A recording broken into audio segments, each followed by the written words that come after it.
Sama-sama kay Inday Sara, sama-sama kay Inday Sara, sama-sama kay Inday Sara, sama-sama kay Inday Sara, sama-sama kay Inday Sara, ang agila ng timog, walang inuurong ang laban, tapat na paglilingkod ang ilalaan, may talino at kakayahan na mapaunlad ang ating bayan.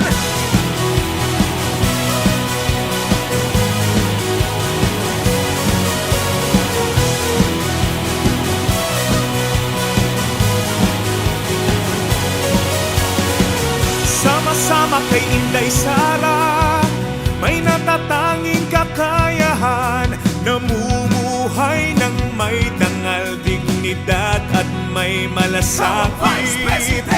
Sama-sama kay Inday Sara, larawan ka ng babaeng Pilipina, may prinsipyo, matatag at matapang, handang ipaglaban ang nasa katwiran. Ikaw ang vice-presidente ko. Sama-sama kay Inday Sara, ang agila ng timog, walang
Yes, man! Sara all. Sara all, kami din ng tanan. Gikan sa Davao, siya ang number one. Sara all, abanti tatanan. Ang kaayuan ni padayon niya tanan. Sara all, Sara all. People, ani anak karon. People, karon na ang panahon. People, Inday Sara pakay mulupad na ang agila. Sige, ipadayon na to ang suporta. Dagan ang nag-apan ni Mayor Inday Sara. Kinasing-kasing nga mong isyagit. Duterte rami Inday Sara ang isinggit. Sara all, kami din ng tanan. Gikan sa Davao, siya ang number one. Yes, man! Sara all, abanti tatanan. Ang kaayuan ni padayon niya tanan. Sara all, Sara all, kami din ng tanan. Gikan sa Davao, siya ang number one. Yes, man! Sara all, abanti tatanan. Ang kaayuan ni padayon niya tanan. Sara all. Don G, halika na't sumama. Tayo'y mag-aisa. Dito na tayo. Oh. Sara all, kaming lahat. Sara all, ito'y tapat. Luzon, Visayas, halika na. Kasi ang Mindanao ay nandito na.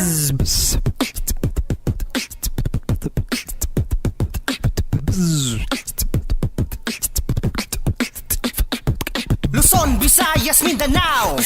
Pangalan niya ating isigaw. Pag-ibig ang mangingibabaw. Simula pa lang noon talagang Duterte na kami hanggang ngayon. Duterte. Dapat pantay-pantay ang lahat. Walang kasarian, edad o relihiyon. Walang mahirap, walang mayaman. Ang kailangan ng bansa, pagkakaisa ng bayan, disiplinadong mamamayan, tuloy-tuloy na kaunlaran. Tunay, love you! Huwag ka mag-alala, number one kita!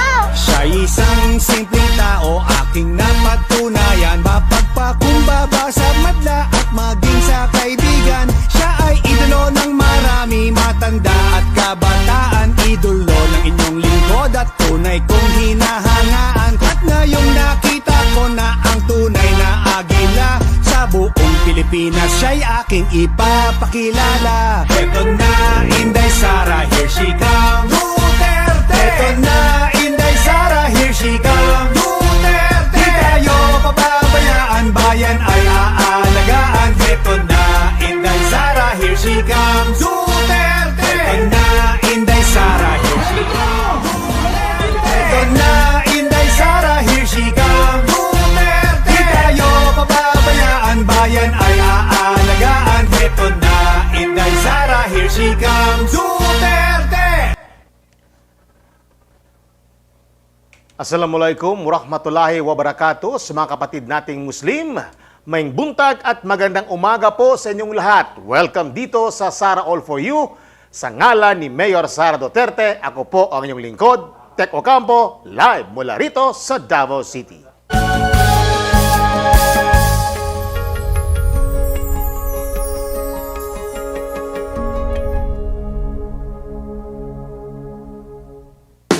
Patuloy po na umiikot ang unity team sa iba't ibang bahagi ng bansa upang ikampanya ang tambalang Apo Bongbong Marcos at Mayor Sara Duterte at 12 senatorial candidates.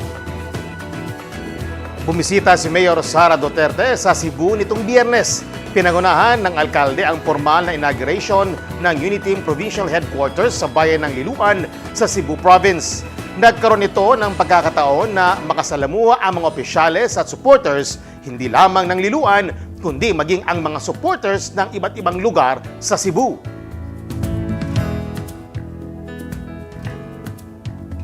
Natapos ang pagbisita ni Mayor Sara Duterte sa Cebu sa special guesting nito sa programa ng batikang host na si Willie Revillame na nag-show sa Abellana Sports Complex sa Cebu City. Dito, muling kinanta ni Willie ang Inday Sara version ng kanyang kantang Ikaw na Nga bilang pagbigay suporta sa kandidatura ng alkalde. Labis naman ang pasasalamat ng alkalde sa batikang TV host.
Mayor Sara Duterte!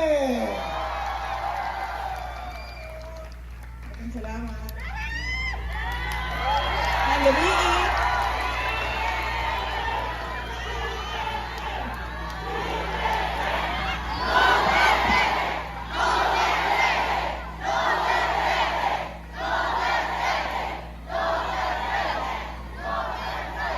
Daghang salamat, maayong gabi kaninyong tanan.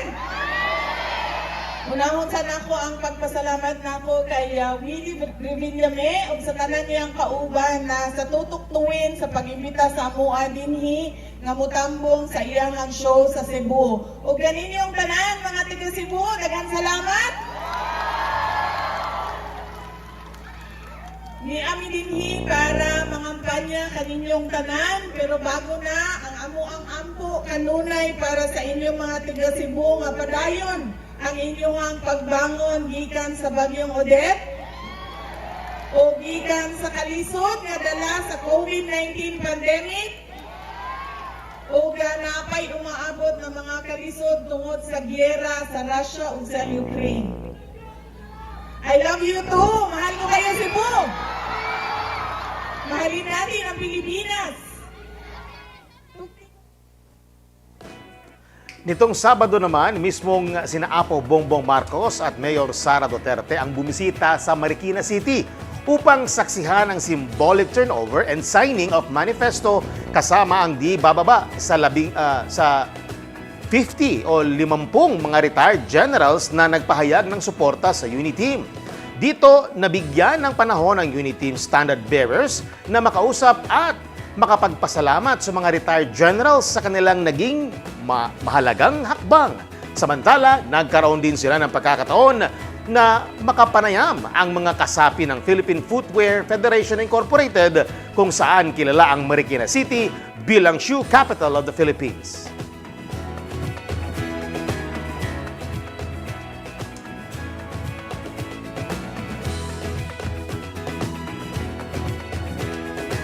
Sinundan naman ito ng isang mini rally kasama ang mga miyembro ng lokal gun groups. Magkikitang hindi nagpatinag ang mga supporters sa ulan. Makaharap lamang at may pakita ang kanilang suporta at pagmamahal sa Unity. Na leaders ngayong May 9, 2022 ay dadalhin namin ang buong sambayanan ng wala pong kulay ng politika. Isa lang po ang color. Ang color po ng magiting at masipag na mga Pilipino. At nitong linggo, sinuyod naman ni Mayor Sara Duterte ang probinsya ng Bulacan kung saan personal nitong nakaharap ang mahigit 100 mga katutubong dumagat sa barangay Kalawakan, Doña Remedios Trinidad sa Bulacan.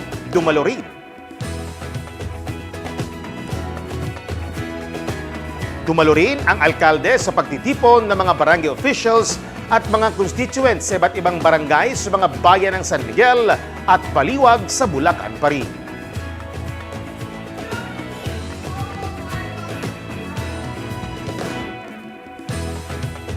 Patuloy po natin antabayanan ang susunod pang kaganapan ng Unity dito lang po sa Mayor Sara Duterte Facebook page at Inday Sara Duterte YouTube channel.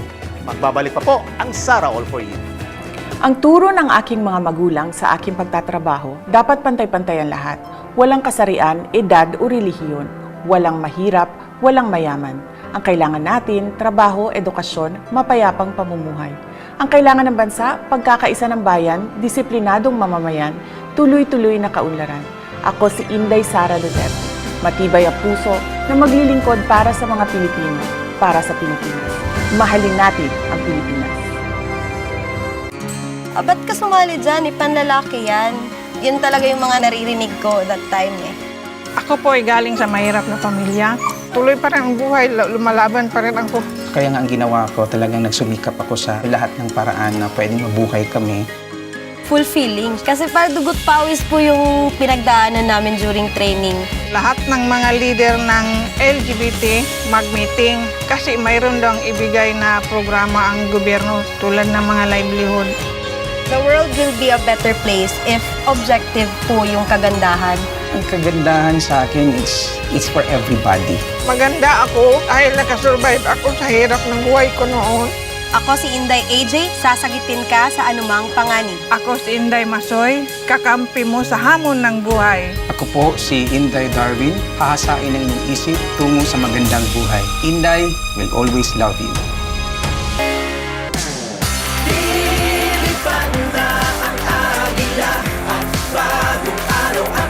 Sa kanyang dala, sa kanyang mga papag, kasama tayo sa pag-ibig. Sa kanyang puso ay titibay tayo, at tataas-ilipan tayo.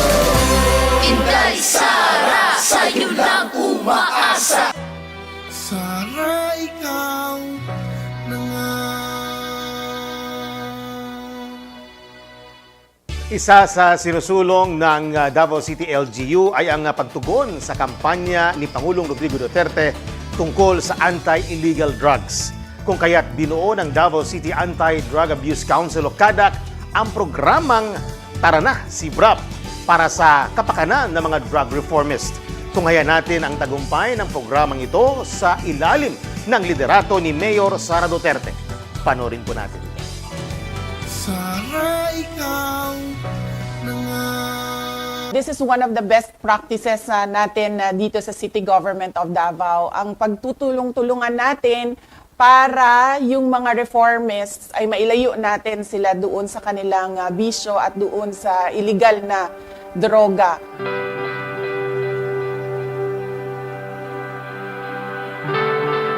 If we recall, nagkaroon po ng massive campaign ng Oplan-Tokhang ng ating administrasyon na binibigyan po ng pagkakataon ang mga tao na na-involve sa droga na magbago at magbalik loob sa gobyerno.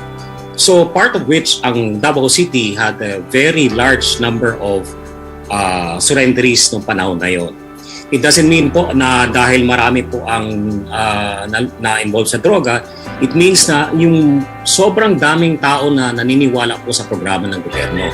So nangyari po ma'am, nagkaroon po kami ng idea na bibigyan sila ng opportunity na magbago, not only through rehabilitation purely but mostly of involving their families in the community.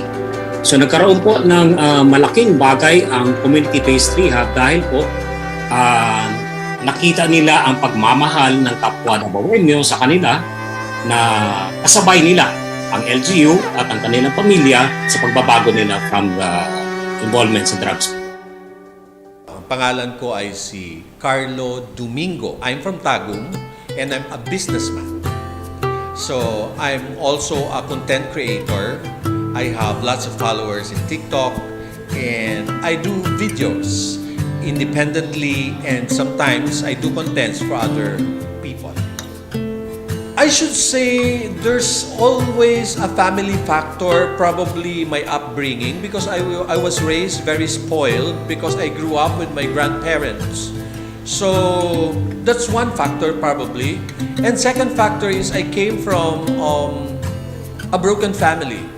So I was trying to seek attention from other people and unfortunately, napunta ako sa maling barkada, sa maling mga tao na nagbigay sa akin ng temporary na kasiyahan. Katulad ng drugs, party, ganyan. I've been using drugs since I was like 21 and I'm already 53 years old. But that's on and off. Merong times na nag-stop, tapos bumabalik na naman ang craving. Mahigit 1 milyong pisong halaga ng Na-dismantle sa mga sakop sa Regional Special Enforcement Team sa Philippine Drug Enforcement Agency Regional Office ang dalawang drug suspect sa bypass operation. Sa report gikan sa PIDEA 11, nadakpan July 19 of 2019. So, I was apprehended by the Sasa police operatives.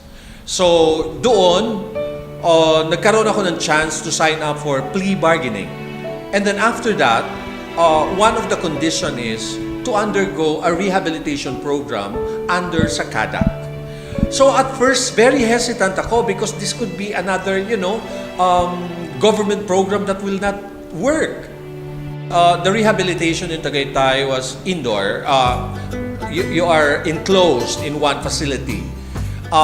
With CADAC, well, we have to report, we have to do our journals, we have to submit our drug test every week, and now I'm already on phase 2, so that's already monthly.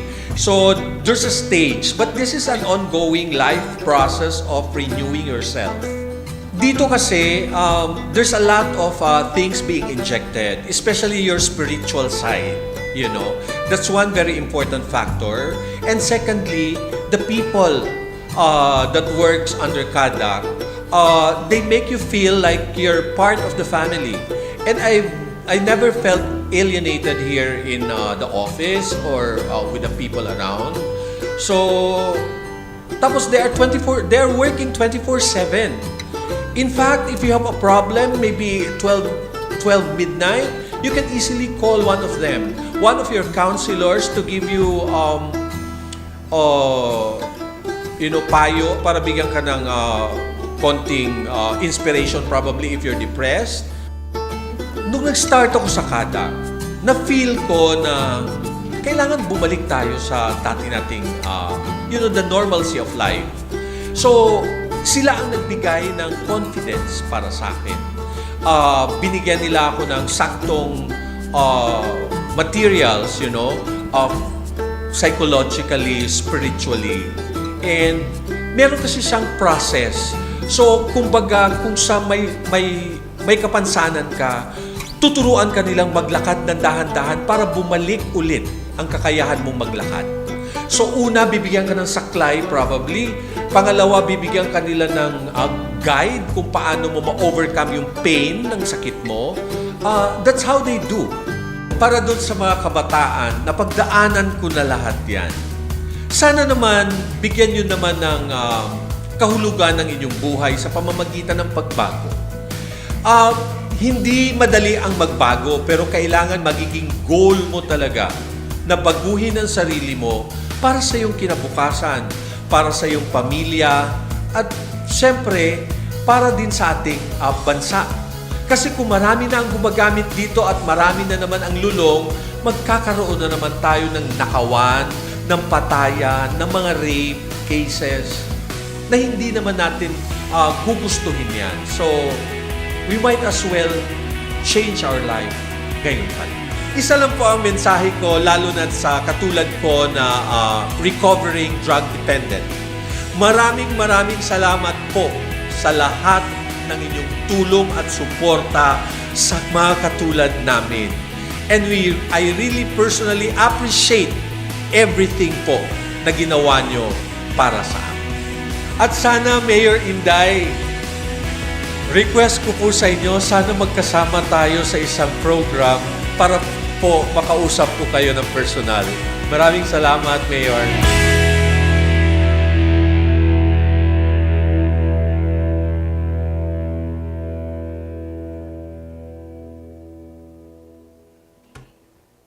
Ang turo ng aking mga magulang sa aking pagtatrabaho, dapat pantay-pantay ang lahat. Walang kasarian, edad o relihiyon. Walang mahirap, walang mayaman. Ang kailangan natin, trabaho, edukasyon, mapayapang pamumuhay. Ang kailangan ng bansa, pagkakaisa ng bayan, disiplinadong mamamayan, tuloy-tuloy na kaunlaran. Ako si Inday Sara Duterte. Matibay ang puso na maglilingkod para sa mga Pilipino, para sa Pilipinas. Mahalin natin ang Pilipinas.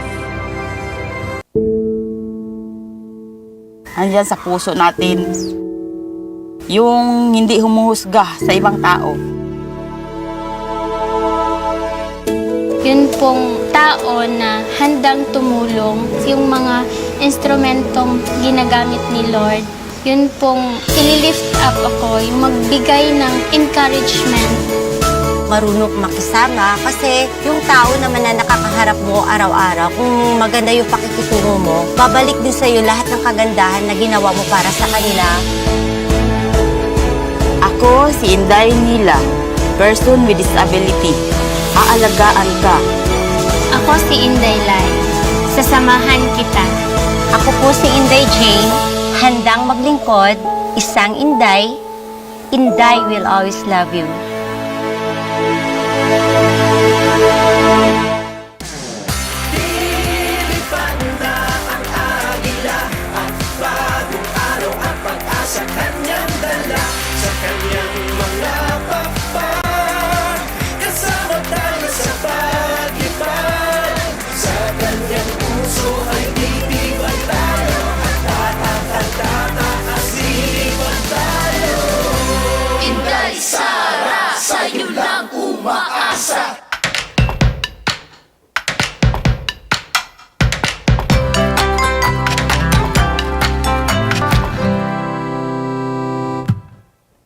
Bago po tayo magbasa ng mga messages mula sa ating mga viewers, shoutout muna sa mga grupong sumusuporta kay Mayor Sara Duterte, kay Apo Bongbong Marcos at sa buong Uni Team, Super Inday, Sara All, Masada o Marcos Sara Duterte Alliance, Inday Cares at Let's Go Uni Team Coalition.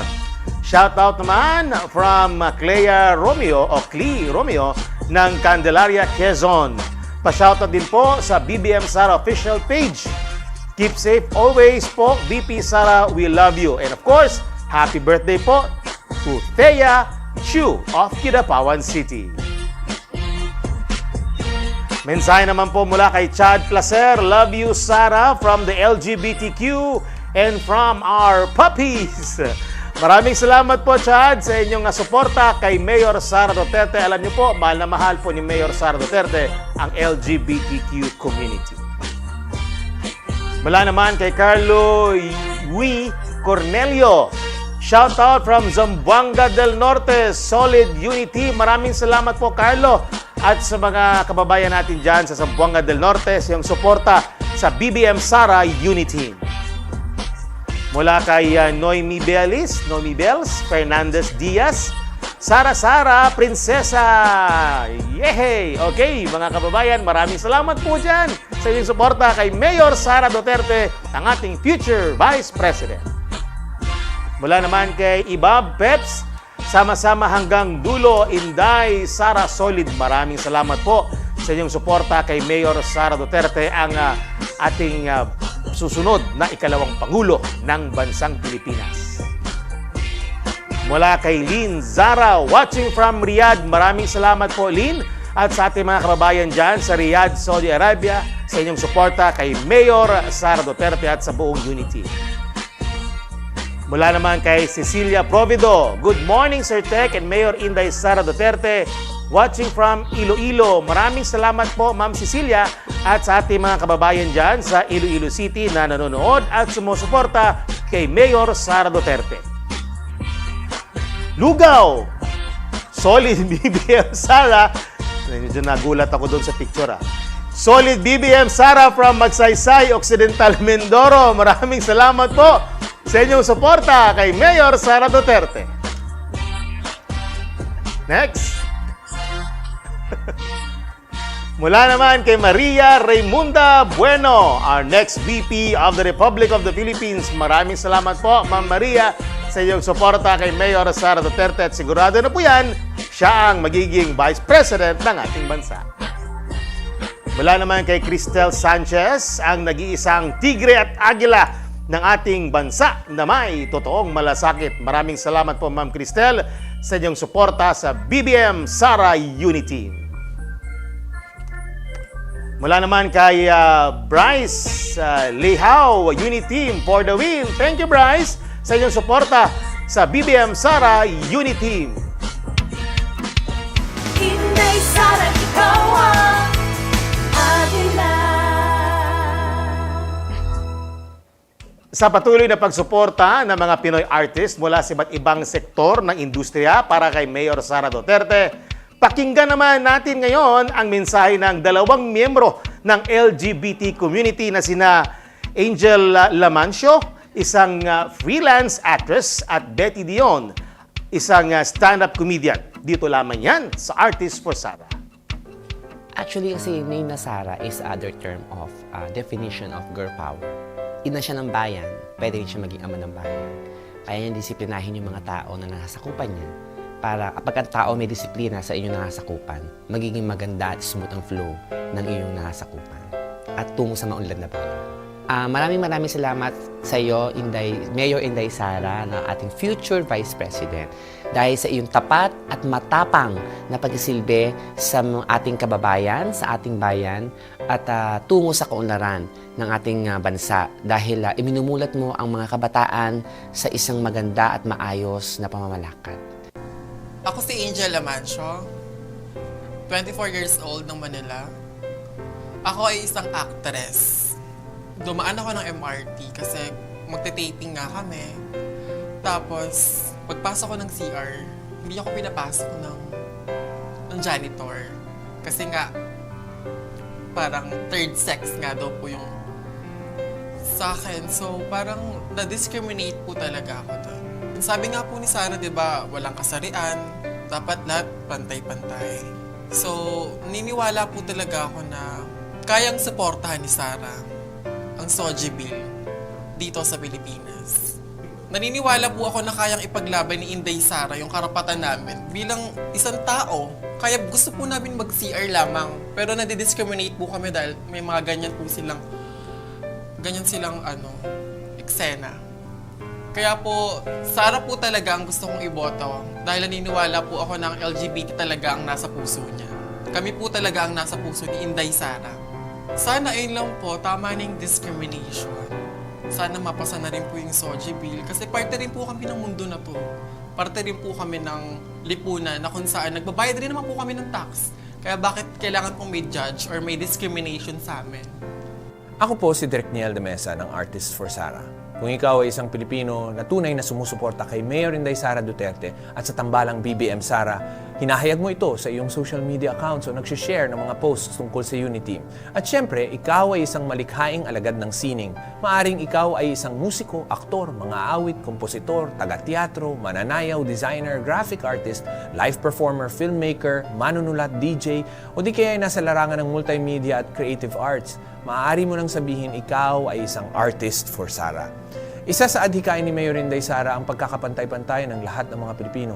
Walang mayaman, walang mahirap, walang kasarian, walang relihiyon. Sa makatuwid, walang sikat at hindi sikat. Ang boses mo at ang iyong suporta ay mahalaga, lalo na sa larangan ng sining. Isang larangan na nais pag-ibayuhin ni Mayor Inday Sara Duterte at suportahan sa paparating niyang termino.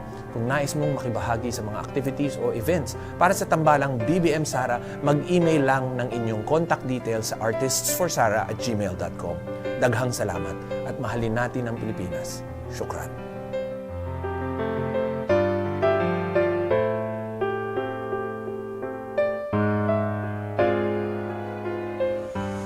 Assalamualaikum, madayaw ug maayong adlaw kaninyong tanan. Maraming salamat sa mga kasapi ng Artists for Sara para sa inyong suporta sa aking mithiin na maging pangalawang pangulo ng ating bansa.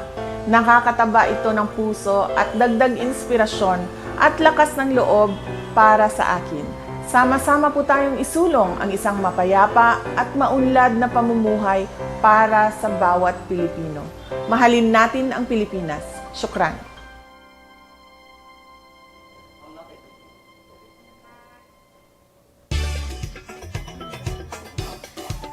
Bago po tayo magpaalam, shoutout po muna sa mga grupong patuloy ang suporta kay Mayor Sara Duterte, Apo Bongbong Marcos at sa buong Uniteam.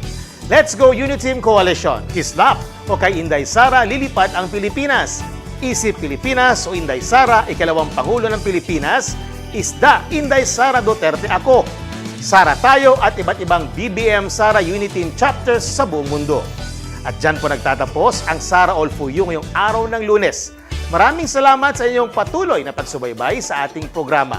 Muli pong paalala, mag-ingat pa rin laban sa COVID-19, hindi lang para sa ating sarili, kundi para rin sa ating mga mahal sa buhay. Kaya always wear your face mask, observe social distancing at magpabakuna o booster shot po tayong lahat. At sa ngalan ni Mayor Sara Duterte, ako po ang inyong lingkod, puso at serbisyo, Tech Ocampo. At ito po ang Sara All4U.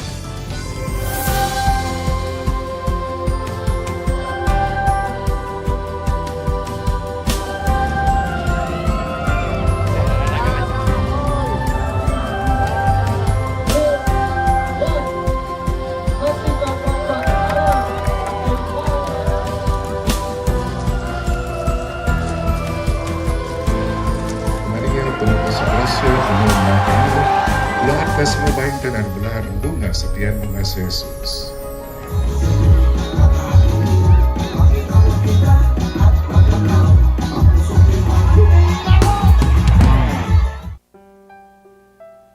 Sara Zimmerman Duterte is a Filipino politician and lawyer. She is popularly known in the Philippines as Inday Sara. The nickname Inday means beloved in the Visayan language. In her baptism records, her name is Sara Vicenta, in honor of her grandfather, Vicente. She is the second child of Rodrigo Roa Duterte, the 16th President of the Republic of the Philippines, and Elizabeth Zimmerman Duterte, a former flight attendant and teacher. Sara is the first ever elected woman and the youngest vice mayor and mayor of Davao City.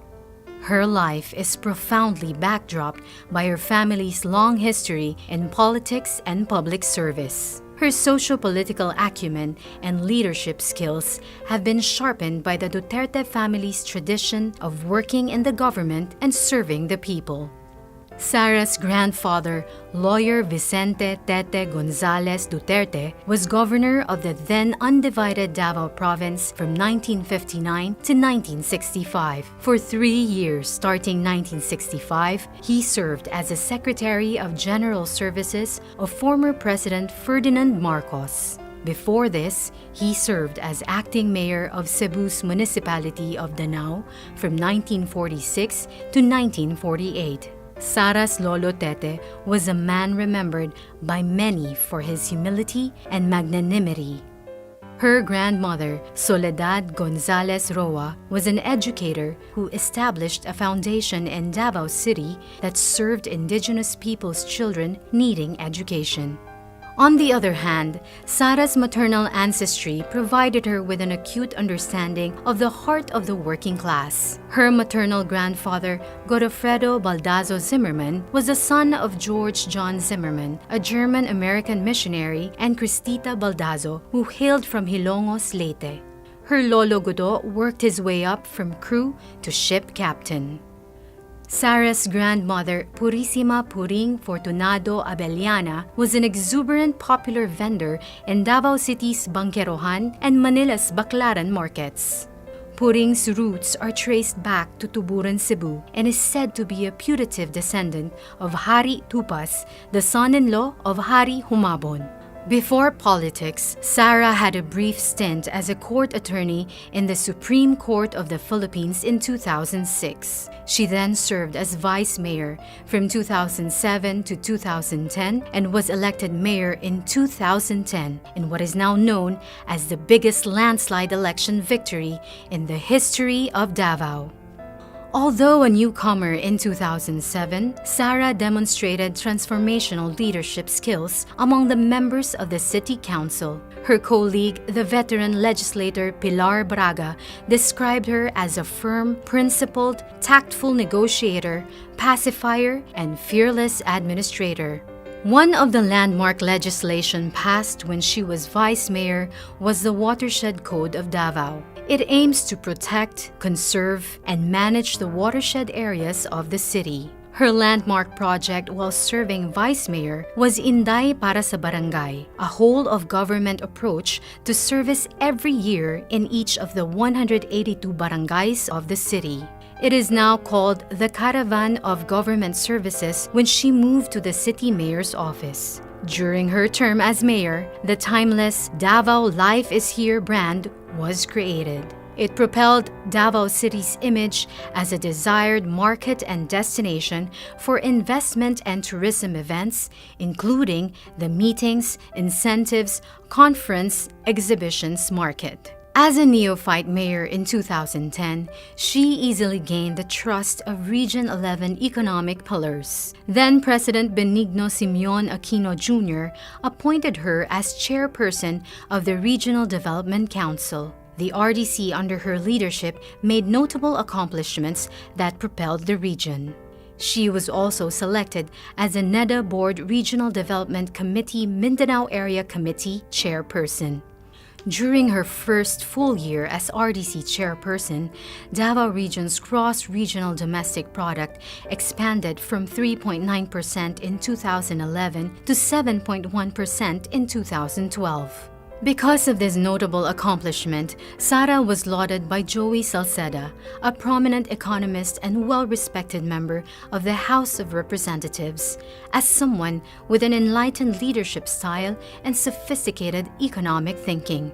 Under Sara's leadership, Davao City soared to greater heights and emerged as a premier city in Mindanao. For the short period of 2011 to 2013, Davao City received 36 awards, citations, and recognitions for good governance, business, tourism, health, environment, fiscal management, transparency, among others.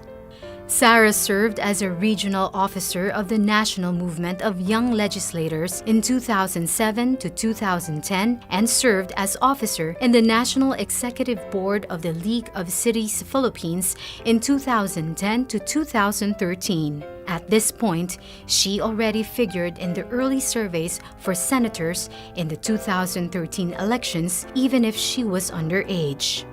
In 2013, Sara took a respite from politics, devoting her time as one of the partner lawyers of Carpio and Duterte lawyers. She passed the pre-judicature program of the Philippine Judicial Academy in preparation for her plans to join the judiciary.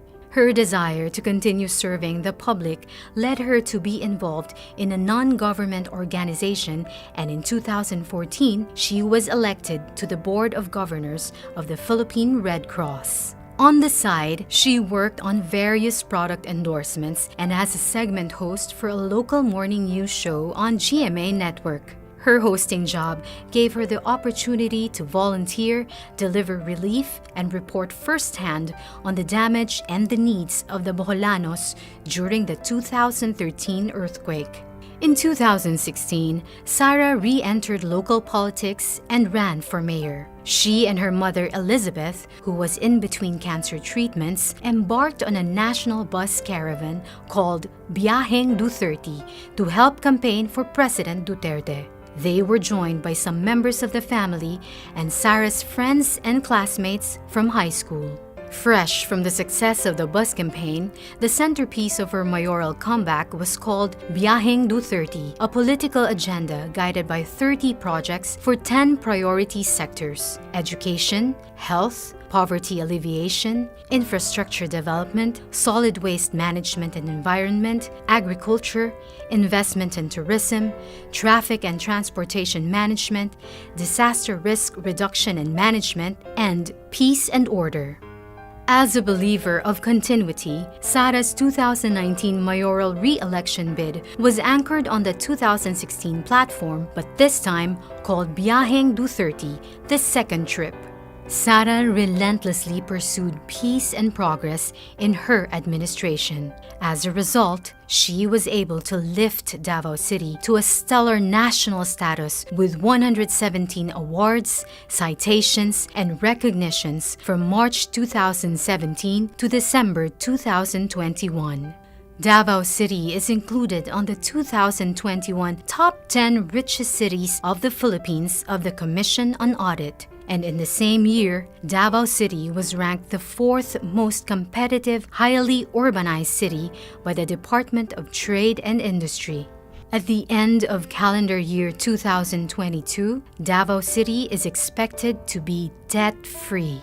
At the start of 2016, when she returned as mayor, Davao City's loan balance was in the amount of 1.3 billion pesos out of all loans contracted by the city during the years 2000, between 2005 and 2010, and in 2015. Loan repayments have been consistently provided for in the budget. For the year 2022, the amount of 46.7 million pesos has been made available for the final repayment, making Davao City debt-free. During her terms as mayor between 2016 and 2022, she played supporting roles to the Regional Development Council and the Regional Peace and Order Council. Sara accepted the challenge of the appointment as chairperson of both the Metropolitan Davao Coordinating Committee under the RDC and the Task Force Tuganay of the RPOC. Both committees are trailblazing peace and development initiatives in Region 11. The Metro Davao Committee lists as an accomplishment the House of Representatives and Senate approval of the creation of Metropolitan Davao Development Authority. Sara has been recognized both here and abroad for the work that she has done as local chief executive. In 2012, she was one of the 88 nominees to the prestigious World Mayor Awards and one of the only 2 Filipino mayor nominees. In 2021, she was selected as the Philippines' top-performing mayor with a rating of 93% by an independent and non-commissioned survey of the RP Mission and Development Foundation, Incorporated. It was a feat achieved in the time of the crushing COVID-19 pandemic. Foreign governments have also recognized Sara for her work, generously supporting and inviting her to learn from their countries. She was one of only 2 Philippine mayors invited in 2012 by the government of Israel to attend the 28th International Mayors Conference. In that same year, she also participated in the World Mayors Forum in Singapore. In 2018, Sara participated in an urban planning study tour in the cities of Tokyo and Kitakyushu with the Japan International Cooperation Agency. And in 2020, she attended the 88th Winter Meeting of the United States Conference of Mayors in Washington, D.C. Sara is an alumna of the International Visitors Leadership Program of the U.S. State Department. Her advocacies are reflected in the projects dearest to her, the Peace 911, Magnegosyo Taday, Pagbabago Campaign, and the Kian Gabriel Hotline. Peace 911 is a successful local peace initiative that practically brought stability to the once conflict area of Paquibato District in Davao City. The project contributed to the collapse of the New People's Army Guerrilla Front 55. Magnegosyo Taday is a livelihood support project that encouraged entrepreneurship of women. The success of MTD spawned the Rainbow Magnegosyo Taday that intend to support entrepreneurship in the lesbian, gay, bisexual, and transsexual community. The Pagbabago Campaign is a 2-pronged approach to solving interlocking problems related to poverty, children's education, and responsible parenthood. Through the Pagbabago Campaign, children and parents in the communities are given bags branded as Pagbabago that contain reading materials on the importance of education and responsible parenting. Sara personally delivers these bags to children and parents. She uses her voice and influence to steer families into the right path out of poverty. The Kian Gabriel Hotline was created to allow anonymous reporting of child neglect and abuse that paved the way to rescue children in distress. The hotline was created in memory of 2 children in Davao City who died because of abuse. Since its operationalization in October 2016 and as of January 2022, no child has died at the hands of abusers in the city.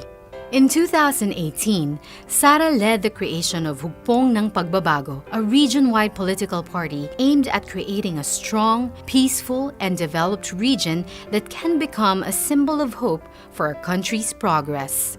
Just like in 2016, she also went around the country in 2019, but this time on her favorite big bike, a 900cc Yamaha XSR, she fondly named Ella to help campaign for senator candidates. In November 2021, Sara took her oath as a member of the Lakas Christian Muslim Democrats National Party. Sara is currently the chairperson of both the HNP and Lakas CMD. Sara is an adopted member of the Philippine